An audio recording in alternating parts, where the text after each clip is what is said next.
அக்கா, மின்னுவதெல்லாம் பொன்னல்ல பழமொழிக்கு ஒரு கதை சொல்லுங்க. நிச்சயமாக. ஒரு அழகான காட்டில் மன்னன் என்ற பெயருடைய ஒரு சுட்டி வண்டு வாழ்ந்து வந்தது. ஒரு நாள் மாலை வேளையில் மன்னன் வண்டு காட்டின் ஓரத்தில் பறந்து கொண்டிருந்தபோது தூரத்தில் ஒரு செடியின் இலைக்கு அடியில் ஏதோ ஒன்று பளபளவென்று மின்னுவதைக் கண்டது. அடடா, அது என்னவாக இருக்கும்? வைரமா அல்லது தங்கமா? இவ்வளவு அழகாக மின்னுகிறதே என்று ஆச்சரியப்பட்டது மன்னன்.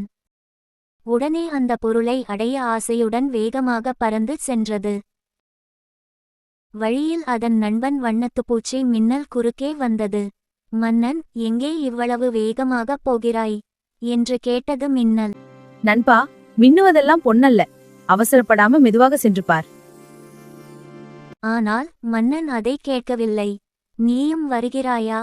நான் தான் அதை முதலில் தொடுவேன் என்று சொல்லிவிட்டு வேக வேகமாக அந்த மின்னும் பொருளை நோக்கி பாய்ந்தது. மன்னன் அந்த பளபளப்பான பொருளின் மீது அமர்ந்த அடுத்த நொடி, ஐயோ, காப்பாற்றுங்கள் என்று கத்தியது. அது தங்கமோ வைரமோ அல்ல, அது ஒரு பசை போன்ற திரவத்தை சுரக்கும் விஷச்செடியின் இலை. அந்த பளபளப்பு உண்மையில் பூச்சிகளை ஏமாற்ற அந்த செடி விரித்த வலை. மன்னனின் கால்கள் அந்த பசையில் ஒட்டி கொண்டன.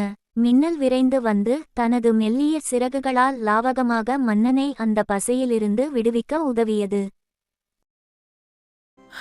மின்னல், நீ சொன்னது சரிதான். வெளித்தோற்றத்தை பார்த்து ஏமாந்துட்டேன். இனிமே எதையும் தீர விசாரித்த பின்பே முடிவெடுப்பேன்.